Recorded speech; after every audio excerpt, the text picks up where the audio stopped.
Welcome to this video on the physics of semiconductors. We will explore the fundamental concepts governing solid-state devices, including charge carriers, band structures, and the mechanics of conductance. Three core principles govern solid-state devices: the landscape, defined by energy band structures, the actors, which are charge carriers, and the rules of motion, determined by effective mass, governing how carriers navigate the crystal. Energy band structures define the material. Insulators have a massive energy gap, preventing electron flow. Semiconductors have a distinct, moderate energy gap allowing controlled excitation.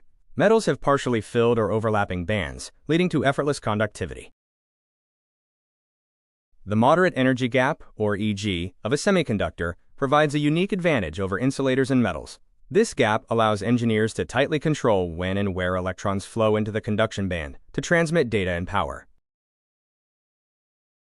Intrinsic materials exist in perfect equilibrium, driven by electrons, the negative charge carriers, and holes, the positive charge voids. In this pure state, the concentration of electrons exactly balances the concentration of holes. Extrinsic materials are created through doping, intentionally introducing impurities into the crystal lattice. This process actively breaks the intrinsic equilibrium, forcing the material to favor one type of charge carrier over the other.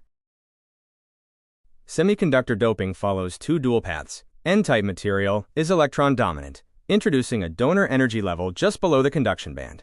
P-type material is hole dominant, introducing an acceptor energy level just above the valence band. To accurately calculate the motion of an electron through a semiconductor, the assumption of a universal, constant true mass must be abandoned. The internal crystal environment fundamentally alters the particle's reality.